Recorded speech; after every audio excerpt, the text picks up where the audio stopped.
I believe a major reason many individuals are hesitant to open up is the fear that someone may use their mental health struggles against them in an argument, or fear that their partner may lose attraction to them. Story 1. Men's mental health is taken seriously when it impacts others. When their mental health affects someone else, it becomes a topic of conversation. Story 2. Open up about your mental health in the workplace. It can be used against you. Avoid sharing too much personal information. Story 3. Yes, that is a definite fact. As a social worker, I think one of the significant problems is that a large percentage of social workers are women. They often do not understand what life is like for men. Their focus tends to be primarily on issues affecting other women. During my training, we would have 30-minute discussions about how disturbing and immoral the pay gap is, which is 7% when adjusted, and how we could address it. However, we would quickly move past the statistic that 75% of suicides are male. The response was often just casual acknowledgement without any further discussion. Nobody seemed to care. Story 4. I believe a major reason many individuals hesitate to open up is the fear that someone will later use their mental health struggles against them in an argument. This concern is not merely hypothetical. It is a reality. Additionally, it is not only a matter of having our struggles weaponized against us, but also of women dismissing our feelings. Story 5. Probably because showing your family that you are worried about something also worries them. If you are a strong man concerned about something, what chance do they have? It's important for men to support each other's mental health. We go through a lot and often don't know how to talk about it. I believe we should be able to discuss it openly with one another, brother to brother. Story 6. Absolutely. From birth, we are told to tough it out and suppress our feelings unless we feel hunger, desire, or anger. I don't care what anyone says. From experience, if you, as a man, admit you are suffering from depression, anxiety, or anything short of a complete psychotic break, you will be laughed at and ostracized. Story 7. I believe there are many misconceptions about men's mental health. While mental health experts take it seriously, many people hold the outdated view that it is due to men's tendency to not communicate. The reality is that men find support through activities that replenish them. It doesn't always involve talking directly about their problems. Men often communicate side by side rather than face to face. Men do understand their feelings, but they may feel there is little room in society for expressions of vulnerability, such as being broken, upset, lonely, or heartbroken. To remain relevant, they often keep these feelings hidden. Men also experience hormonal changes, and their moods can be as challenging to manage as those of women. Providing healthy resources for understanding and managing these emotions is a more constructive approach than demonizing men. Stay safe out there, and remember to check in on your friends. Story 8. Men often don't take it seriously because it seems unimportant. When was the last time you shared your problems and felt better afterward? Typically, it just makes you feel worse. Story 9. I agree. I get indirectly reprimanded for feeling anything by my family and am expected to shrug or walk it off. I was shouted at by my female colleague and am still yet to hear a response to my complaint. If the roles were reversed, I would have already been fired for sure. In addition to gender discrimination, there is also age discrimination. I am younger, and therefore, I am automatically seen as inept and unable to understand adult issues in my job. Before this position, I was assaulted by my female subordinate and stood my ground. Could I have disciplined her? Yes, but my sergeant major said it would be unwise considering she is female. I thought we weren't men or women but professionals, not in the sense of man up, but in the sense of being truly professional. It's fair to say that perspectives are extremely unbalanced. Story 10. I apologize if I should not respond to posts here. Yes, I think this is unfortunately true. It makes me sad and angry for men. Everything in the media, commercials, television shows, movies, etc., is geared toward women being portrayed positively and men negatively. I dislike it. Something that really bothers me is the lack of support for men who have been sexually assaulted. There is very little help available for them. But for women, there seems to be more support, and I do not want to start on the false accusations that have led to innocent men being imprisoned. Additionally, many men going through divorces are trying to fight for custody of their children. The legal system seems to be perpetually biased in favor of the mothers, regardless of how bad the mother may be or how capable the father is. I could continue this discussion, but I will stop here. Just know that there are people who see the injustice in all of this, and you are not alone. Story 11. I absolutely agree that men's mental health is not viewed or taken seriously. It often seems that no one cares about men or their health. Men are seen as expendable. If a man falls down, he is expected to pull himself up. If a man cannot get something he wants, he is told to simply accept it and do without. At least, that is society's view of men. Story 12. If you open up to your partner, it is likely you will face negative consequences. She may lose respect for you, leading to various relationship problems, including the possibility of ending the relationship. She might also share this information with others, including family. Story 13. Absolutely. I have faced ridicule, disrespect, bullying, and harassment since I opened up to others. Men's mental health is often viewed negatively.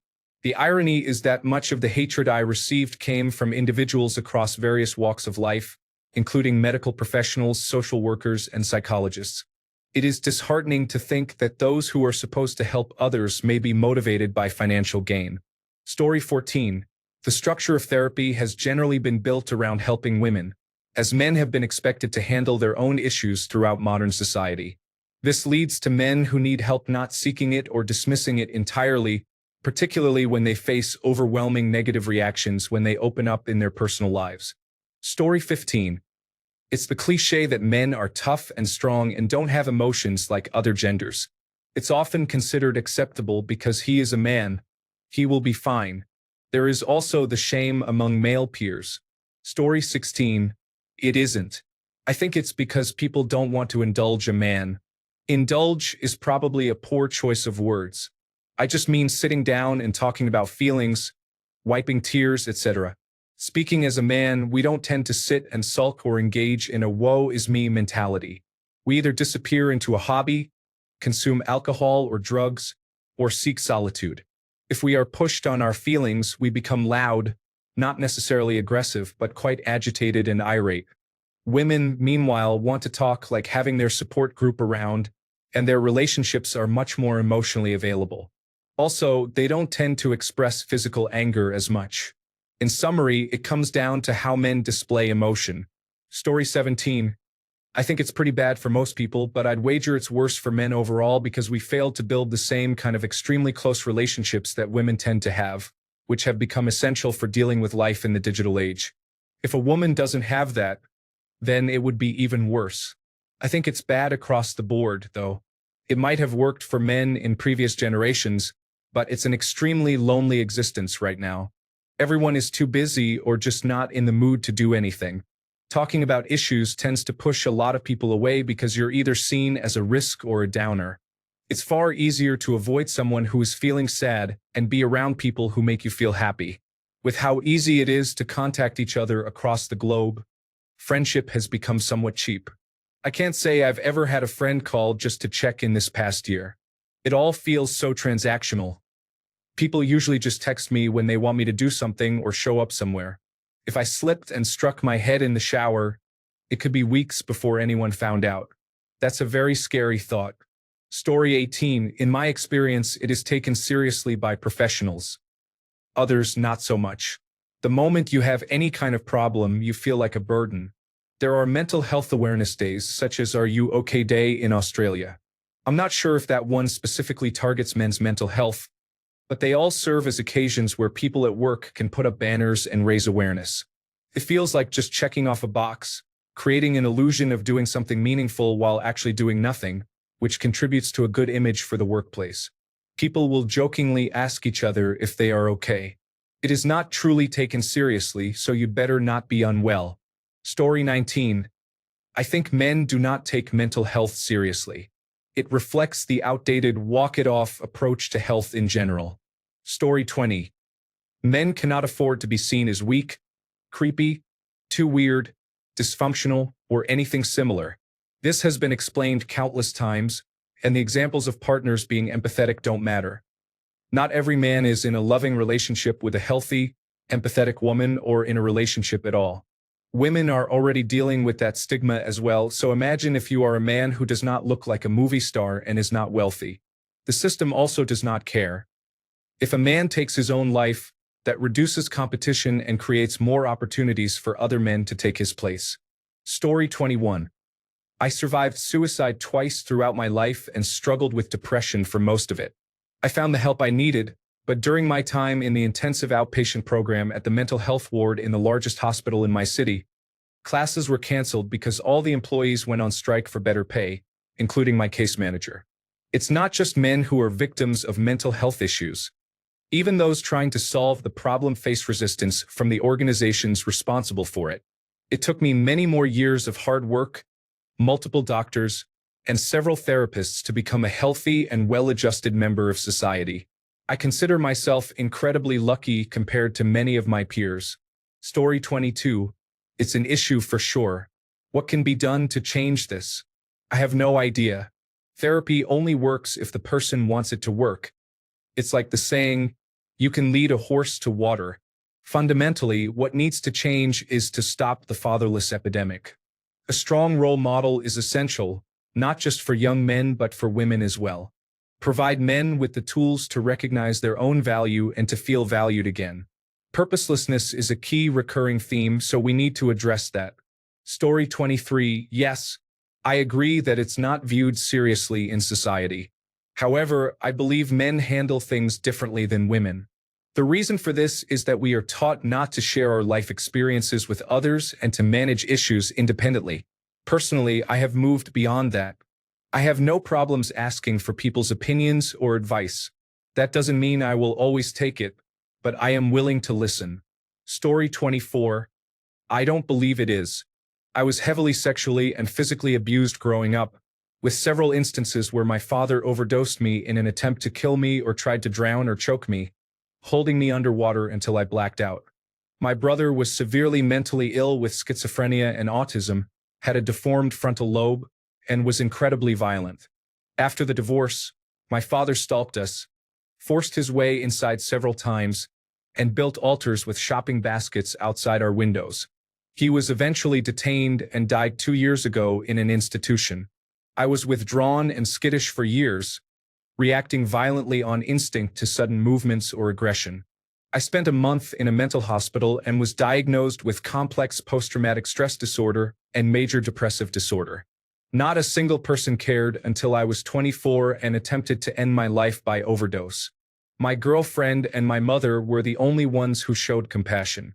2 of my friends ghosted me, and the rest of my family still makes jokes about it to this day. I am still in therapy, still on medication, still with my girlfriend, and I still wish that I had died. I know that despite the positivity people try to show, nobody actually cares, and it's likely that nobody ever will.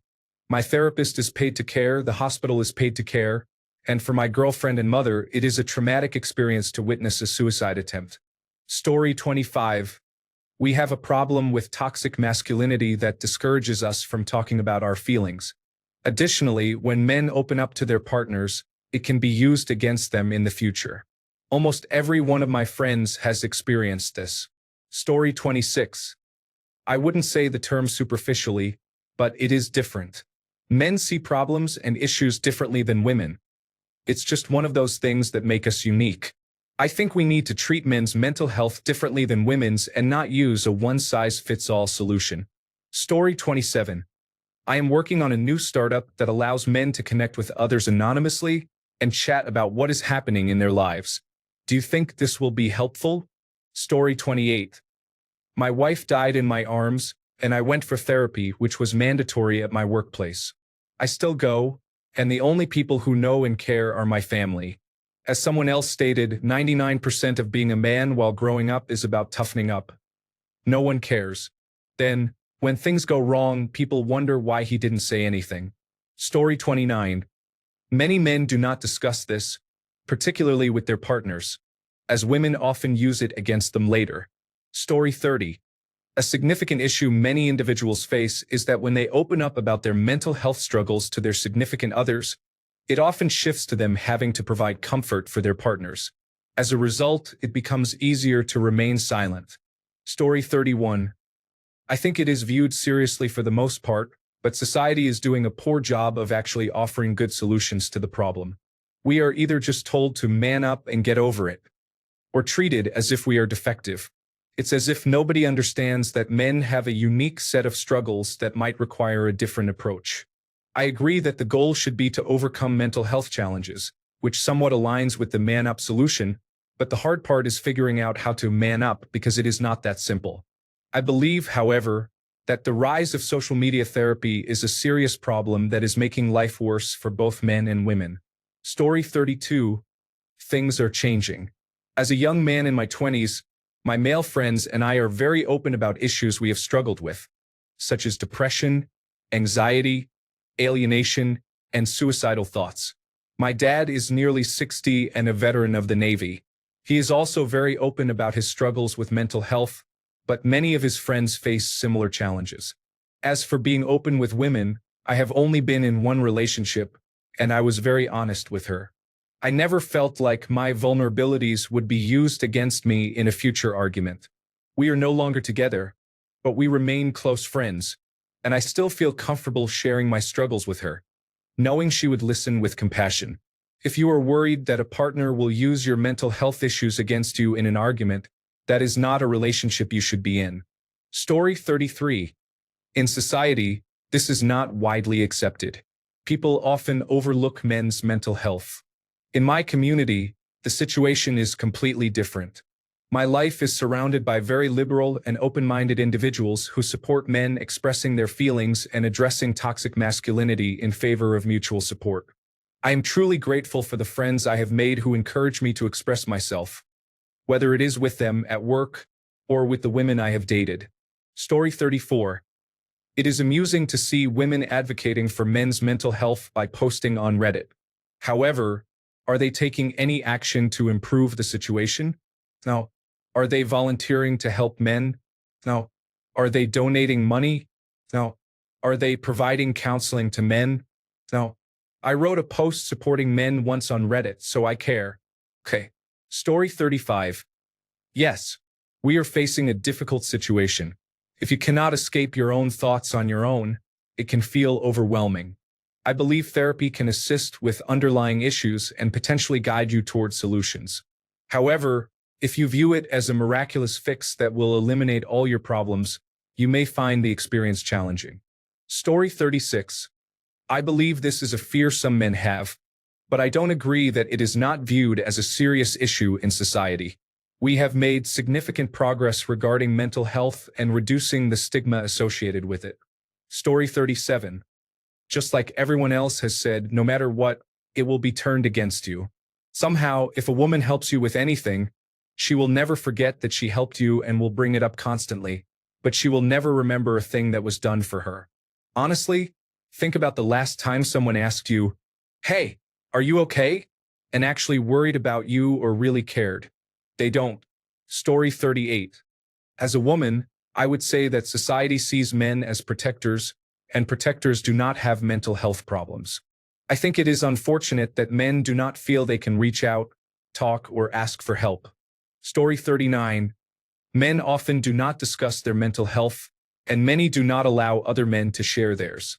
This belief is seen as a sign of weakness and a lack of masculinity. Men are often encouraged to man up and handle their issues alone. While it is commonly thought that women impose expectations on men regarding vulnerability, I have experienced worse treatment from other men during my own struggles.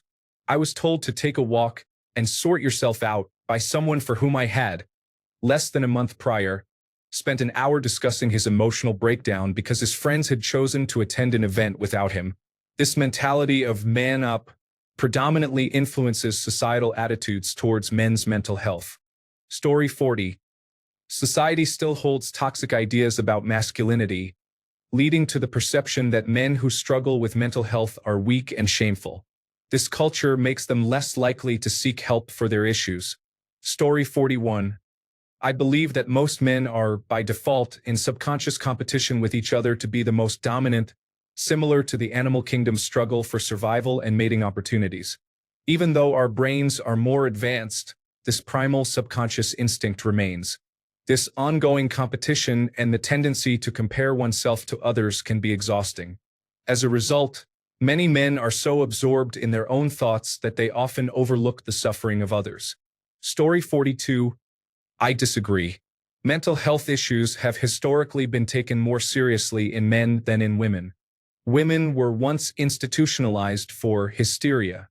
However, societal notions of masculinity have led men to stigmatize mental health issues as a sign of weakness, despite the psychiatric field being established by and for both genders. Story 43.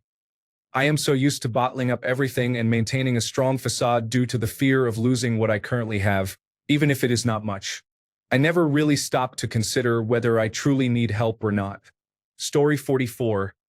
I lost my house, dogs, and family. I was in a car accident, broke my foot, had surgery, and then became clinically manic due to the medication. I kept coming into work saying, "Some days are better than others." When asked how I was doing, I would respond, "Decent." I lost my job. No one took me seriously when I mentioned I was having panic attacks in the year prior. Eventually, I told my manager, "I'm really struggling mentally. Maybe it's okay to take a vacation or a month off work." Instead, I faced 12 hours of work day after day in construction, alone. Story 45. We are taught from a young age to be strong, stoic, and not to show our emotions. This can make it difficult for men to seek help when they need it. Story 46. It's not that it isn't viewed seriously. People do care when men are depressed or anxious, but the issue is that it is openly acceptable to treat men however one wants. Want to be sexist? It's just a man. Want to tell them to toughen up? It's just a man. Want to make unconditional love a one-way street? It's just a man. The treatment isn't the issue. The root cause is. Story 47. I don't want to diminish the importance of any movement, but I believe mental health is not viewed as seriously by any culture around the world. Story 48. The truth is obvious. Most people do not want to admit it. Men's mental health is not taken seriously in society because men are expected to struggle while women are expected to be cared for. This is one of the few ways some women take advantage of men or do not understand us when we share emotions. Story 49. Yes, the main reason is that the mental health field has failed to adequately address men's issues. In the medical field, research is typically conducted on men and then unfairly applied to women. In psychiatry, the situation is reversed. Studies show that women have been used as the default in mental health research, and the findings have often been unfairly applied to men. This is why, for a long time, people assumed that depression affects women disproportionately more. They believed that the side effects women experience are identical for men.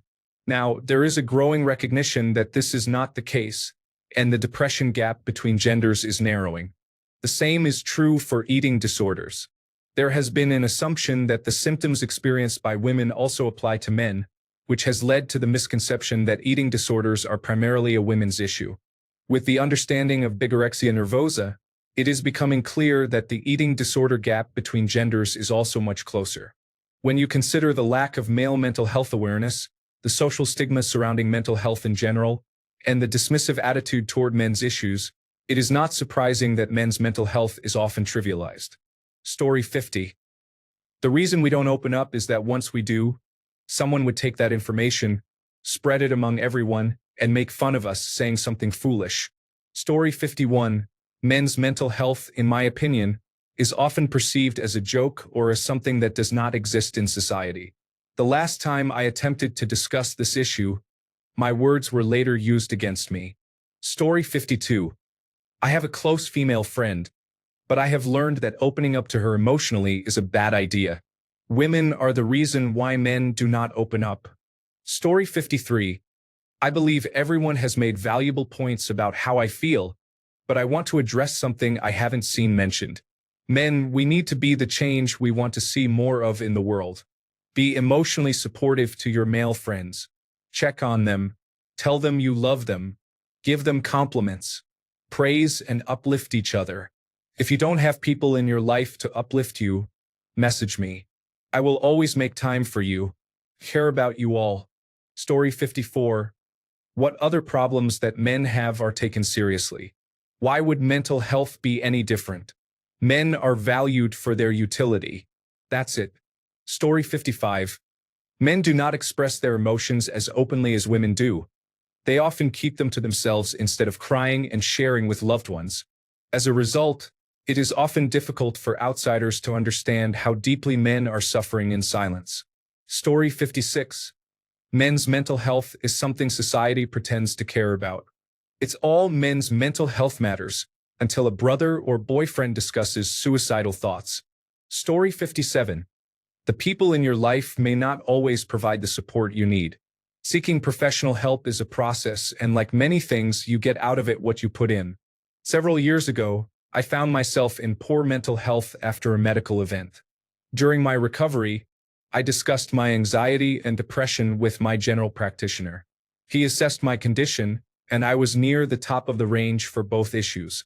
In 4 weeks, I had my first appointment with a therapist. I committed to the process, took it seriously, and genuinely followed my doctor's suggestions. I took medication, which helped me feel significantly better while I addressed some root causes. I have been out of therapy for 3 years and off medication for 6 months. I feel much better now, even on challenging days. If you are struggling, consider seeking the help of a therapist. Story 58. Both of your thoughts are correct, and it is also because it comes across as not being masculine.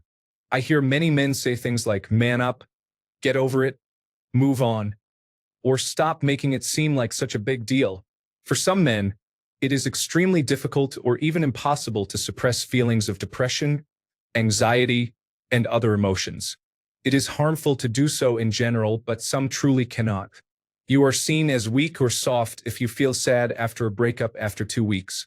The same goes for losing a friend or a grandparent. If you are a sensitive person, you may also be labeled as weak. If you genuinely care about others and are compassionate and kind, many men may view you as less masculine or tough. If you struggle with mental health, most other men who do not face these challenges may see you as weak and inferior. You may feel like the ugly duckling or the member of the group who is the weakest. This belief can lead us to think that we are perceived that way by women as well. Society often suggests that women want a strong man, leading us to believe we do not fit that image. Story 59. It is cultural conditioning. People are told from a young age that men do not have feelings, and if they do, they should not talk about it openly. Women are also socialized into this dynamic. Story 60. It's essential to keep it secure and not let it out. You are strong, but when you need support, you often feel patronized. Story 61. Men's health is closely tied to social issues, and understanding the male perspective on these matters is not currently in vogue. Story 62. In a society that values men primarily for their productivity, many experience mental health issues due to workplace pressure, irregular sleep schedules, and the demands of providing for their families. This capitalist system can lead men to believe they are the problem if they struggle with mental health, rather than recognizing the workplace as a significant contributor to their distress. Story 63. Because women see it as a struggle, if men seek assistance for something, they conclude that it is to the detriment of women. We should move beyond this zero-sum mindset and begin to appreciate that a win for women is a win for society, just as a win for men is a win for society. Story 64. The question is, why do straight men rely solely on their female partners? Why aren't you opening up to your friends and families and seeking counseling? Your partner doesn't depend solely on you for their mental health. Why do you? Story 65. This is fully true. One reason not addressed is because vulnerable individuals are easily exploited by large pharmaceutical companies and men. Men are inherently more dangerous, which is why a significant percentage of people in prisons are men. It is unfortunate. We need to bring back mental health institutions with genuinely caring and funded professionals running them. Politicians oppose this idea because a healthy population is a direct threat to their power base. Story 66. Yes, there is a good chance that being vulnerable in front of your romantic partner will backfire. Story 67. For me, one of the reasons I don't talk about it is that the most useful response I can get from people is, okay, so go do something about it yourself, which means it's basically useless to talk. The response is either negative or I am left to handle it on my own. There's no incentive to talk. Story 68. I feel like women go through the same thing because anytime one acts or says something irrational, people think that she is hysterical. Story 69. I agree that men's mental health has been diminished due to various social factors. We aren't raised to express our emotions in ways other than drinking heavily, engaging in self-destructive behavior, or confiding in a pet or inanimate object. When we do try to express our feelings, we are often met with reactions ranging from, suck it up, to, are you going to cry? Or get over it. There is a fundamental lack of validation for male emotions. Not support, but validation, simply acknowledging that, yes, you have that feeling and that's okay. Some people, both women and men, view any expression of emotion from men as a sign of weakness and use it as emotional ammunition against them for having feelings. I wish this weren't the world we live in. Personally, I have a couple of friends I feel I can talk to, but I also feel like I am the exception that proves the rule. Story 70. I believe that many men often do not take their mental health seriously, as discussed in various posts in this subreddit about therapy. Story 71. Be the change you want to see. If men do not seek help and look down on those who do, what do you expect? Story 72. I don't believe society neglects the issue. Rather, many men and women simply do not prioritize men's mental health. For me, I view my mental health as my individual responsibility. There are resources available for support, and I recognize that other men can also seek help. However, many men have had negative experiences when opening up or seeking assistance. Additionally, I believe many men's mental health issues are connected to feelings of loneliness, which are often self-induced. Story 73. Concerns for men are often dismissed because the culture is oriented toward femininity. There are accepted men's groups, but women's groups tend to undermine concerns for men, unless those men adopt behaviors associated with women. The culture, in general, views men as privileged, leading to the perception that they do not have any valid concerns. Story 74. I believe it is taken seriously, but only to the extent that people assume you can manage your own business. For example, if you share your mental health struggles with me, I might refer you to a mental health facility, assuming you were unaware that we have one.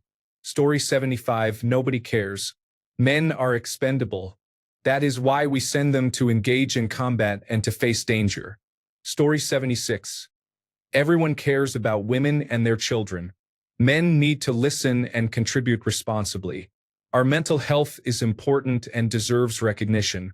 Story 77. No one cares if you are a man and you are depressed. People just expect you to toughen up. Men learn through pressure and hard times. Look at all these modern men who are softer than before. If you are going through hard times, don't tell your partner because statistically, women have said they lose attraction when men become vulnerable. Even women won't tolerate that behavior, despite what they may claim.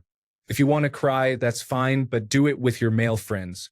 We don't judge, but once you're done crying, we expect you to toughen up. Sign up for a boxing class or find something that will challenge you and show you how men learn and grow. I am a successful man in my early 30s making $400,000. I came from nothing. If no one had doubted me my whole life and everyone believed in me, I would have no reason to want to improve. We men improve through pressure and hard times. Thanks to those tough times, I am who I am now. Otherwise, I might have been a person who didn't have the vision to improve. The only ones who have the privilege of not needing to improve are women because a successful man can come to their rescue. We men are not getting saved by anyone. Therefore, we need to stop being lazy and do the necessary work. Remember, as men, we have a role to play, to protect, provide, and support. If you are overweight, lazy, and lack self-discipline, start working on becoming the opposite. Remember that women live a different experience than men do. Women usually see the male experience through a woman's lens.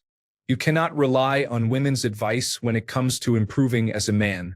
There is a reason why some single mothers raise emotionally unstable and troubled young men. Fathers are important, and if you are a man without a father, this could be the cause of many mental and emotional issues. If you can bridge the gap between you and your father, I recommend that you do so. Story 78.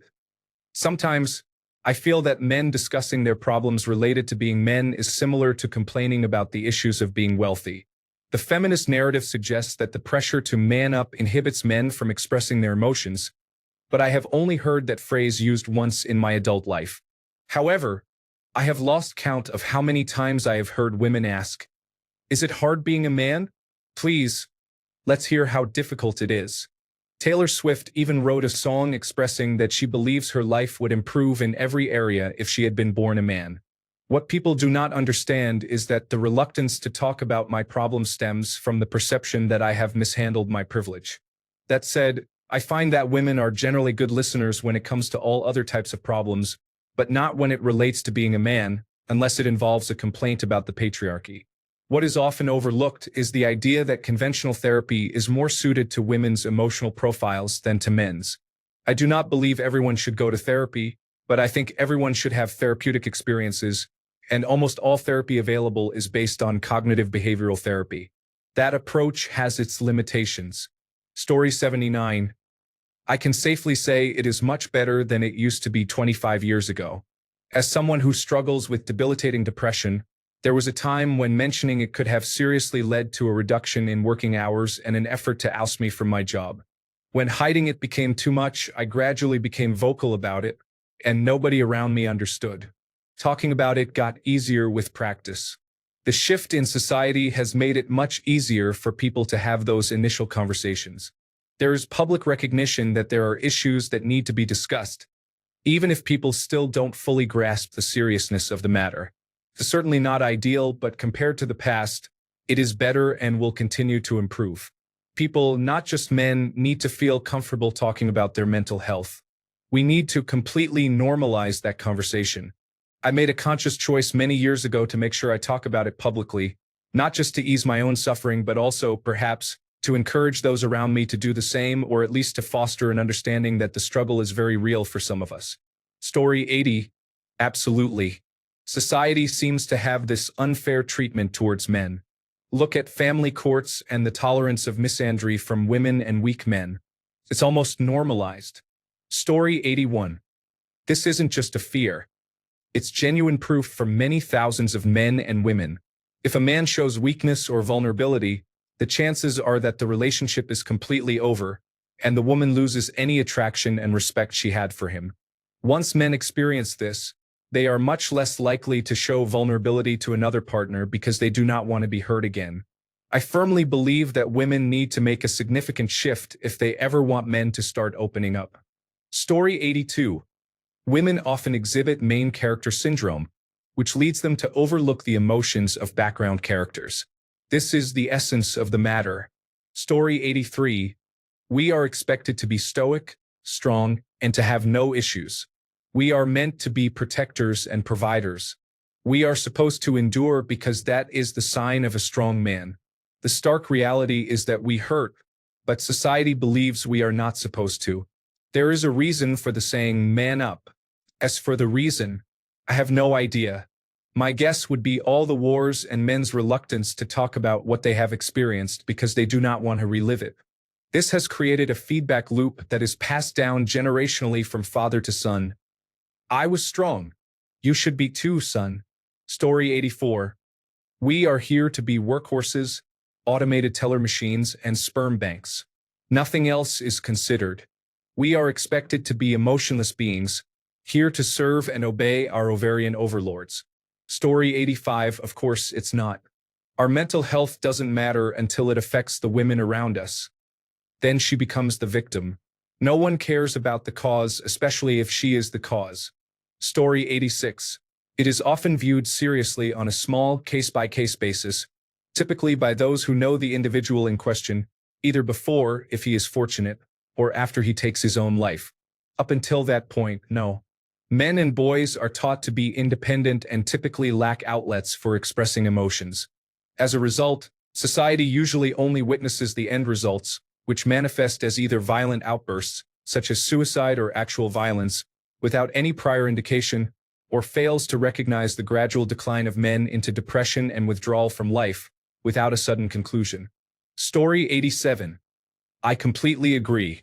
Men are often ridiculed in society for seeking mental health support. Therapy is perceived as a sign of weakness by some. Media frequently portrays men as foolish, emotionally weak, mentally inferior, broken, or abusive. When men seek camaraderie at men's health summits, there are protests from some groups calling for them to harm themselves. It is truly unfortunate that when we project strength, we are labeled as toxic, and when we show vulnerability, which they say they desire, we are considered weak. Men are often seen as lesser, yet without men, society would struggle. Story 88. Men are viewed as providers and protectors. They are expected to supply rather than to absorb or take. If a man requires assistance, he is often perceived as less than human and therefore not entitled to help, whether it be medical, psychological, financial, or otherwise. Many people, regardless of gender, would rather see a man suffer than offer him support. Consider your reaction when you encounter a homeless man. A significant majority of the homeless population consists of men, yet shelters often have restrictions on male intake, accommodating females first. Many individuals walk past homeless men without a second thought. If this describes your behavior, keep in mind that no one will care about you either. Story 89. A significant aspect is toxic masculinity, which includes ideas like stoicism, manning up, walking it off, bottling it up, and suffering in silence.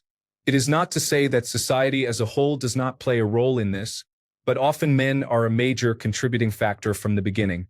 Story 90. Just avoid toxic women, and your lives will be fine. Women deal with mental illness from a young age, which is why they can make great partners and parents. Story 91. Of course, it is not.